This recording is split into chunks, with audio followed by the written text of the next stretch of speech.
The restaurant is dim, but the silence between you is louder than the clatter of plates. It is a Tuesday night, the kind that usually passes without note, yet the air feels thin, difficult to breathe. You watch her. She is staring at a point just past your left shoulder, her gaze unfocused, drifting somewhere far away from this table. You decide to break the barrier. You reach across the white tablecloth, your fingers sliding toward hers. Just as your skin is about to meet, she pulls back. It is a sharp, involuntary twitch of the shoulder, a reflex she tries to mask the moment it happens. She recovers instantly, offering a tight smile, but the damage is done. Your hand remains suspended over the wood, feeling the cold weight of the rejection. Most would let it slide. They would blame the fatigue of the workday or the pressure of the week, but you feel it in the pit of your stomach. It is not fatigue. It is a wall. You are sitting inches apart, yet the distance between you feels like a vast, uncrossable canyon. The dinner continues, but the reality is clear. You are reaching for someone who is not really there. You do not have to settle for this version of the truth. You know what you saw. You know that flinch was not about the food or the room. It was a reflex triggered by something buried deep inside her. When you ignore that flicker, you are not being kind. You are lying to yourself. Modern relationships are built on a foundation of presence, but she is operating on a different frequency. You need to sharpen your intuition and stop rationalizing the distance. This is the moment to look at the facts, without the filter of hope. The problem is not that she is tired. The problem is that she is still tethered to her ex-boyfriend. He is not just a memory. He is a ghost that haunts the space between you. Every time she checks her phone or grows quiet during dinner, she is reaching out to that past. If you are ready to stop being a ghost in your own relationship, pay attention. The signs are there. We are going to break down exactly how she keeps him alive in the present and why your presence is not enough to replace him. Listen closely, because the reality is often much harder to face than the silence at the table. The first sign is subtle, but it is constant. She keeps him alive in the present tense by turning him into your primary benchmark for failure. It is not always about mentioning his name. It is about the way she frames her world, using him as a silent standard to measure your performance. You buy a gift, you put thought into the selection, and the moment you hand it to her, you see it. The flicker of disappointment. She does not say it, but her expression carries the weight of a past comparison. She is thinking of the way he used to do it. You change your tone to be more patient, to be more attentive, and she sighs, a quick, sharp exhale that signals you are hitting the wrong note again. Even when you are behind the wheel navigating traffic, she shifts in her seat, her body language turning tense, signaling that his driving was smoother, his route was faster, his control was better. You are not just living your life. You are being audited against a ghost. Every action you take is filtered through the lens of his memory, and you are consistently found lacking. She is not reacting to you. She is reacting to the shadow of a man who is no longer there. You are working to build a connection, but she is busy measuring the cracks, using your every move to confirm that the ghost still holds the blueprint for her ideal version of reality. The second sign is more aggressive. Watch what happens when you bring up his name or his history. If you point out a mistake he made, a flaw in his character, or a failure in their past, she does not listen. She erupts. It is an irrational intensity that catches you off guard. You offer a logical observation about a past event, and she instantly jumps to his defense, her jaw tightening, her voice rising in pitch. She is not defending a man. She is protecting a version of him that she refuses to let die. When you attack his memory, you are attacking the narrative she has built around her own past choices. She needs him to be perfect, because if he was flawed, then her decision to hold on to him and the time she spent waiting for him becomes a waste. She is shielding her own ego by making him untouchable. You will notice the shift in the room immediately. The air turns cold. She stops looking at you and starts looking through you, her focus sharpening on the ghost she is guarding. She will cut you off, dismiss your points, or even turn the argument back onto your own insecurities to shut you down. It is a protective reflex, a wall she puts up to keep the truth from breaking in. You are not arguing with a partner. You are arguing with a memory she loves more than your logic. The third sign is hidden in plain sight: the phone. It is not about what she says, but the way her posture shifts the moment a notification pings. You are sitting at the table, the meal is halfway through, and the device vibrates. Watch her eyes. They snap to the screen with a sudden, sharp intensity that she never gives to you. She angles the device away, turning her shoulder to create a physical barrier between you and her private world. If you ask who it is, she offers a dismissive wave or a short, clipped answer. Her mood pivots instantly. 1 second she is engaged, next she is distant, her mind pulled into a digital space where you are not invited. This is the hidden channel. Every text she receives, every notification she clears without letting you see, is a pulse of energy directed toward the past. If he is in that loop, she is feeding that connection under the table day after day.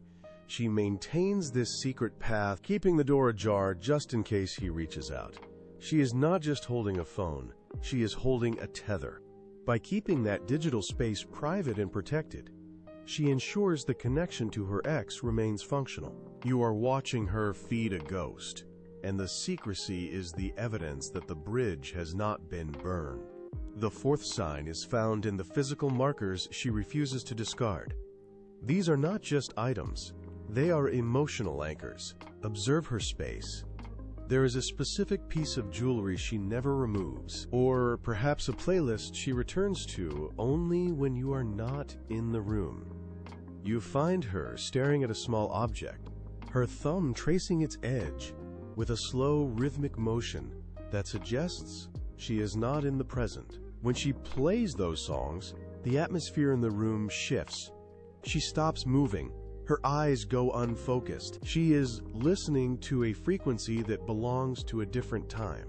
If you try to engage her while she is tethered to these objects, she pulls back, her attention brittle and short-lived. She holds on to these things because they function as a bridge. Every time she touches that trinket or plays that track, she is reinforcing the idea that her history is not a closed chapter. She is telling herself that the story is still active, still breathing, and still important. By keeping these physical remnants, she ensures that the past remains a tangible part of her daily life. You are living in a space filled with items that have a higher emotional value to her than your shared experiences. She is curating a museum of a dead relationship, and you are merely the guest walking through the exhibits. The final sign is the most painful.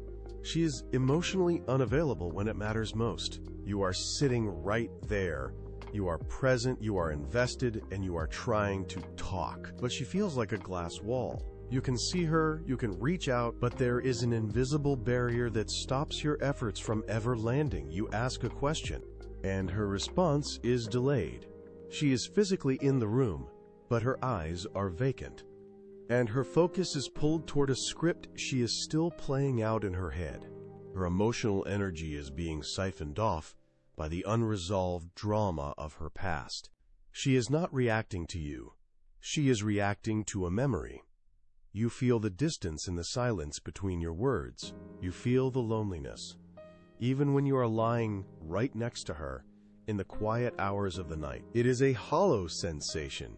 You are pouring your effort into a void, expecting a connection that never arrives because her heart is elsewhere. She is not present in the relationship because her spirit is still locked in the unresolved conflict of her former life. You are left with the cold reality that you are sharing your life with someone who is currently a ghost in her own body. The silence between you is not just space.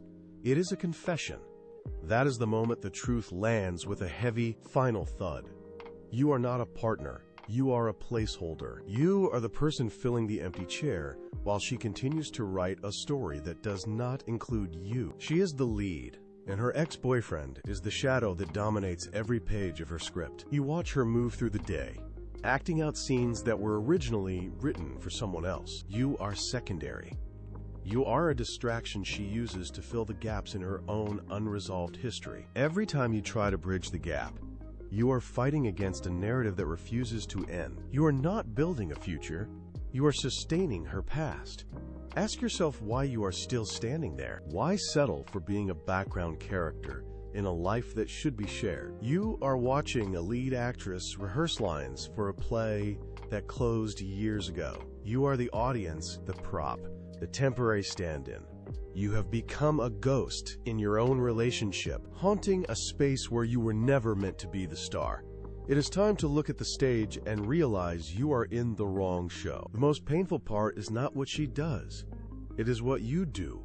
You ignore the knot in your stomach. You push down the voice that tells you something is wrong. You choose to stay in the shadow of her ex-boyfriend because the truth is too heavy to carry alone. You are lying to yourself every single day. You tell yourself that she will change, that if you just give more, if you just wait longer, the ghost will vanish. That is the lie. You are the one keeping the door open. By staying, you are validating her refusal to bury the past. You are normalizing the distance. You are accepting the crumbs of her attention while her heart remains elsewhere. Stop looking at her behavior as a mystery. It is a choice. And by staying, you are making your own. The betrayal is not just her looking back. It is you looking away from the facts. You feel the coldness, you see the signs, and you choose to call it nothing. You are the architect of your own loneliness. Look at the reality you have built. It is a structure of denial. You are waiting for a version of her that does not exist, while you sacrifice your own peace to sustain a lie. Enough. The time for waiting is over. You do not need her validation to know your worth. You need the courage to walk away from a script that was never meant for you. Stop being a ghost. Stop haunting a relationship where you are not seen, not heard, and not chosen. The moment you decide to face the facts is the moment you reclaim your life. You deserve a partner who is fully present, not someone still tethered to a memory. Walk out of the shadow. Close the door on her past and open your own future. If you are ready to stop settling, if you are ready to demand the respect you have been denying yourself, then take this step now. Hit that subscribe button. Join a community that values reality over comfort. Leave a comment below with one word: truth. Let the world know you are done with the games. Let it be the final act of your liberation. You are not a secondary character. You are the protagonist of your own story. Start acting like it today.